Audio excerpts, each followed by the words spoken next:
دھوکہ کھانے والوں کو تو سکون مل جاتا ہے، لیکن دھوکہ دینے والے کو کبھی سکون نہیں ملتا۔ وہ جو تمہیں باہر سے سخت اور بدمزاج نظر آتے ہیں، اگر ان کے اندر جھانک لو تو تمہیں ان پر ترس آ جائے گا۔ الفاظ کا چناؤ سوچ سمجھ کر کرے۔ آپ کے الفاظ آپ کی تربیت، خاندان اور آپ کے مزاج کا پتہ دیتے ہیں۔ بے لگام الفاظ بے لگام جانور کی مانند ہوتے ہیں۔ اگر کبھی کسی چیز کا غرور آنے لگے تو ایک چکر قبرستان کا لگایا کرو، وہاں آپ سے بھی بہتر انسان مٹی کے نیچے دفن ہے۔ اگر کسی شخص کو خود میں عیب نظر نہ آئے تو سمجھ لے کہ اس کی جہالت اپنی انتہا سے بھی آگے نکل چکی ہے۔ اپنی زبان کو کسی کے عیبوں سے آلودہ نہ کرو، کیونکہ عیب تمہارے بھی ہیں اور زبان دوسرے لوگوں کی بھی ہے۔ کسی رشتے کو کتنی ہی محبت سے باندھا گیا ہو، اگر عزت اور لحاظ چلا جائے تو محبت بھی چلی جاتی ہے۔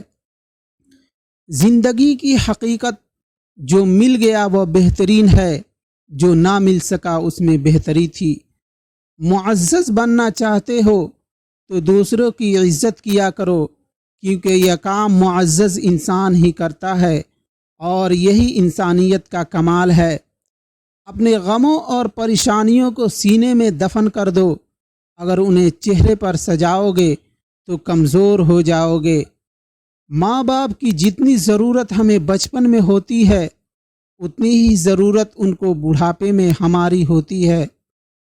پرندے اپنے پاؤں اور انسان اپنی زبان کی وجہ سے جال میں پھنستے ہیں۔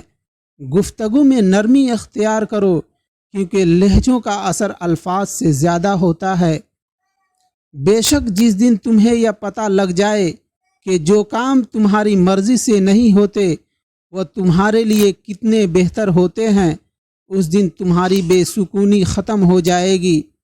ضروری نہیں کہ جو شخص آپ کو نصیحت کر رہا ہے وہ اپنی ذات میں مکمل ہے، وہ تو آپ کو بس اتنا کچھ دینے کی کوشش کر رہا ہے جس سے آپ مکمل ہو جائیں۔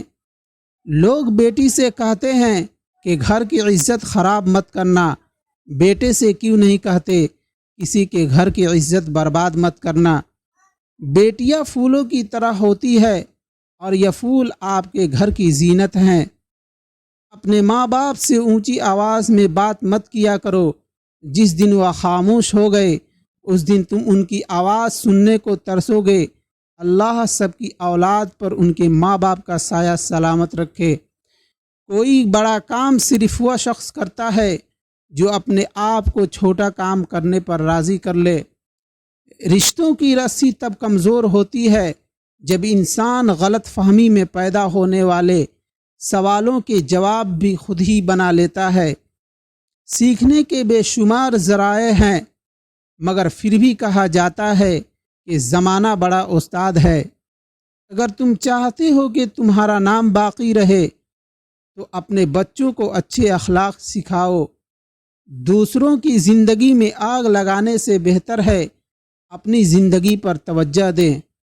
اس نے کہا وہ صبح سے توبہ کرے گا، وہ سویا تو پھر اس کی صبح ہی نہ ہوئی۔ پیدائشی طور پر انسان نہ تو فرشتہ ہے اور نہ ہی شیطان، لیکن اپنے اعمال کے بدولت فرشتے سے بہتر بھی ہو سکتا ہے اور شیطان سے بدتر بھی۔ ہم اتنا زور اپنے آپ کو درست کرنے میں نہیں لگاتے جتنا زور دوسروں کو اپنے سے زیادہ غلط ثابت کرنے میں لگاتے ہیں۔ چھین کر کھانے والوں کا کبھی پیٹ نہیں بھرتا اور بانٹ کر کھانے والے کبھی بھوکے نہیں رہتے۔